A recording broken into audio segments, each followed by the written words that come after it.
What is up, Janksters? It's your boy Graham, also known as HamHawks42 on the internet, and today I wanted to record a quick video to discuss removal in Standard and exactly how to navigate it right now, because it is incredibly prevalent. We are in a Standard environment where creatures just don't stick on the board. It's very difficult to get a creature to survive into the late game. So there have been a number of times when I've been trying to build a jank brew of some kind, and I've had people suggest, like, oh, why don't you build Taunos, or hey, why don't you build Mishra? Which Mishra is it? I'm sorry, Tamer of Makfala. That's the one I'm thinking of. And it's like, yeah, those seem like powerful cards, but they're 5 mana build-arounds. They're creatures that don't come out until probably turn 5, turn 4 if I ramp a little bit potentially. But they're creatures that enter the battlefield late, and then you need to follow them up with something in order to get value. So that is incredibly hard to accomplish. Those are, like, it's almost impossible. Like, Taunos is a great example of a card that, like, it's a fun looking card, but outside of, like, Historic Brawler Commander, there's just no way. Like, even in Standard, where the card pool is relatively small, it's going to die the moment it hits the field. It just is. Your opponent will have removal that can hit it. And now, you may note, I have the Reflection of Kiki-Jiki here. You might be wondering, okay, why in the world do I have the Reflection of Kiki-Jiki here? And the reason for that is the inspiration for this video was actually an interaction that I had with one of my viewers a couple of weeks ago on stream. We were doing a build. It was some multicolor, weird setup thing where I had, where I was trying to create copies of Fleshgorgers or something of that effect with the Kiki-Jiki. And they asked me, why does your Kiki-Jiki survive? I feel like every single time my Fable of the Mirror Breaker flips, my Reflection of Kiki-Jiki dies. Why is it that yours tends to survive? And I hadn't really thought about that, but it kind of, it got me thinking. It kind of got my noodle working. Why is that? How come I can get this 2/2 that doesn't come out until much later in the game, and your opponent sees it coming? How come I can keep it around? And there are a couple of answers to that, and the simplest one of all of them is that to get to the Reflection of Kiki-Jiki, I had to throw out 3 or 4 potentially game-ending threats that my opponent had to answer first before Kiki-Jiki flipped. Now, you may be wondering, like, what am I talking about? And the truth of the matter is, there are a lot out there. So, like, for example, Bloodtithe Harvester. It's easy to forget about this guy because it's just a decent card that's been around for a while that feels like it's just kind of a role player. The truth of the matter is, it's a good setup piece because it gets you the blood token for 2 mana. Additionally, it's potentially removal on a body that's a 3/2. That 3 power is the main benefit. If you drop Bloodtithe Harvester on 2, your opponent has to answer it, or this card can kill them. They can answer it in a bevy of ways. They can answer it with any number of removal spells, board wipes, or in this case, simply a blocker. Like, even a 2/2 blocker trading with a Bloodtithe Harvester, you usually don't feel too bad about that if you're on the defending end. But even so, they have to put something in front of it. Otherwise, this is going to probably deal 3 to 6 damage if they don't answer it. So they're probably going to answer it early. Well, if they answer it, all of a sudden, that's 1 Infernal Grasp or 1 cut down that they don't have for Kiki-Jiki later. So Infernal Grasp or the Bloodtithe Harvester is one example of a card that's incredibly powerful at doing this particular thing. Other examples are cards like Delver of Secrets. This is another one. It just absolutely takes over the game. It's just a 1/1, but in decks that want it, it becomes a 3/2 by the time it's swinging anyway. Again, your opponent has to answer that. A 3/2 that can swing on turn 2 is a big frickin' deal. There's a reason this card is a staple in Legacy. It's incredibly potent. It only costs you 1 mana, and your opponent has to answer it. And again, the moment they answer it, that's one answer they don't have for the next thing you're trying to do. Yeah, there are a couple of other examples that maybe people aren't thinking about. Cards like Suspicious Stowaway don't see a lot of play because it always dies. Well, if you have Suspicious Stowaway in your deck, it's going to pull removal and open you up for the later game. So I'm telling you, that is very important. Now, that said, it's not the only option. You don't have to do that. Although, actually, prototype creatures are also pretty great for this. You know, cards like the aforementioned Phyrexian Fleshgorger is awesome because it's a 3-drop that is a menace lifelink 3/3. Your opponent has to answer this, and it has the ward, so it punishes them for answering it.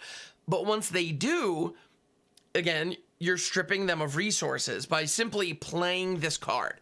So what I would highly recommend when you are building a janky brew, when you are trying to put together something, especially if it's a combo or some kind of engine that requires a creature that's like a 3, 4, or 5 drop to actually hit the battlefield and stick around, try to put threats in front of it.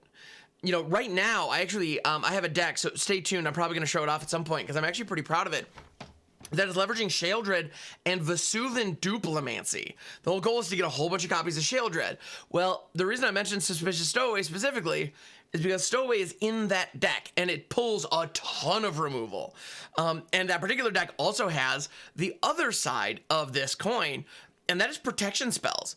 Right now, Standard is loaded with 1-mana protection spells. If you know you're going to be proactive and you want to get out ahead and, you know, be the one driving the game to its conclusion, there are a ton of options.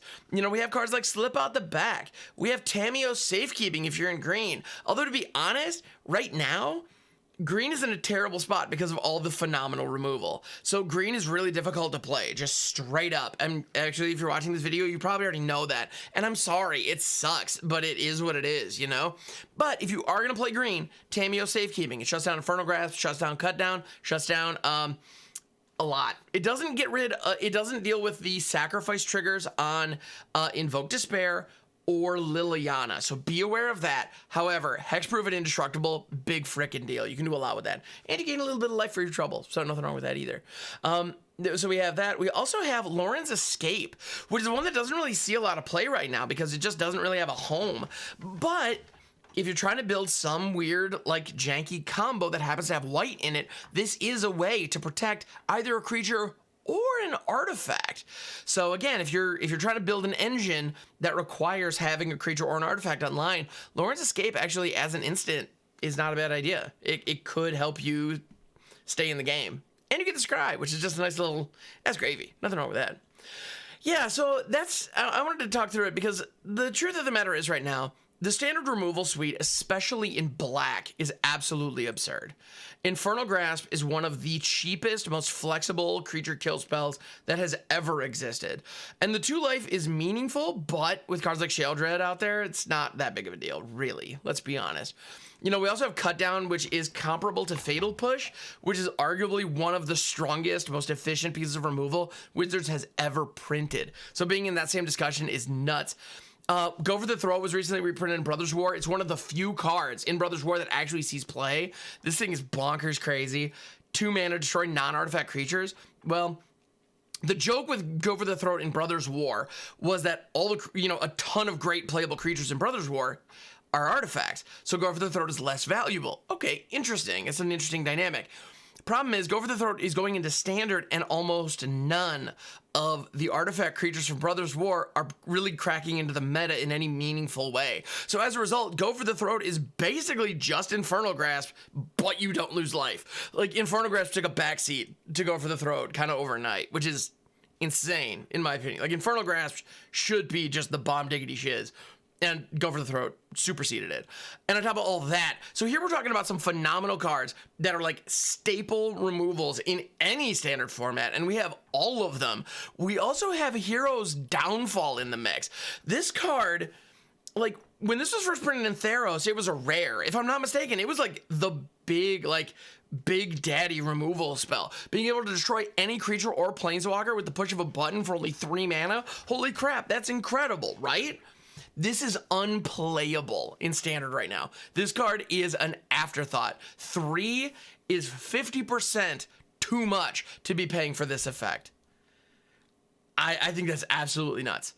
I think it's absolutely nuts that is how good stuff has gone. So, give your opponent stuff to remove. It kind of, like, it's going to feel bad, but put them in the decks knowing they're going to get blasted, and that's okay. It's funny, actually.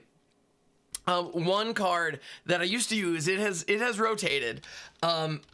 But one card that I used to use for this specific purpose was Magda, Brazen, Outlaw. Granted, removal's gotten way better since Magda was in Standard. She's not in Standard anymore, but I'm just saying, she was the best for this. I genuinely did have lists where I had 4 Magda and nothing to use her for. No synergies whatsoever. There were no dragons, there were no other dwarves. It was just because she was a 2-drop. I could play, my opponent would blow her up, feel like they accomplished something, and then let me go out, carry on with for my game plan with 1 fewer piece of removal in their hand.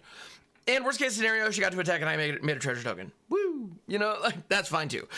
But anyway, so yeah. So how do you keep your Reflection of Kiki Jiki alive? Put Magda in front of it. Put a Bloodtithe Harvester in front of it. Find a 2-drop. Find whatever 1 or 2-drop creature you hate seeing on the other side of the battlefield. Find what those cards are and put them in your deck, because your opponent hates seeing them too, and they're going out of their way. They will go out of their way to remove them. Make sure they have some synergy. Don't just drop like a Generous Visitor into your deck with no enchantments. Like, yes, Generous Visitor is a lightning rod for removal, but you could probably do better than that, because at the end of the day, if your opponent doesn't remove it, in that case, you just got a 1/1 for 1, and that doesn't really feel good. If you have some enchantments, maybe even if it's not fully enchantment themed, but you could get some benefit, cool, then rock it out. But find the angle, find the ones that your opponents are going to kill, and expect it. Be ready for it. But also, when you're building jank, don't be afraid to win in more conventional ways. I mentioned Bloodtithe Harvester earlier as a card that is a great setup piece for any kind of Reanimator strategy because it gives you the blood token, and then it also has additional utility on top of that.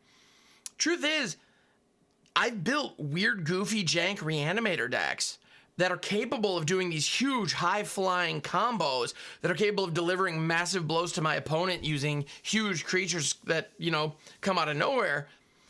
But plenty of time in that deck, I just swing with the Bloodtithe Harvester for lethal. Find the lines and win the game in whatever way your opponent will let you win. And by adding these threatening, cheap creatures to your deck, not only are you soaking up your opponent's resources, you do genuinely have another win condition. Don't be afraid to use it if you have the opportunity. That's how your win percentages for your jank brews improve. So you're not always going to do the thing, but that doesn't mean you can't win the game. So thanks so much for checking out the video. I appreciate it very, very much. I hope you enjoyed it. If you did, please like and subscribe. It makes a huge difference. And I will catch you on the next one.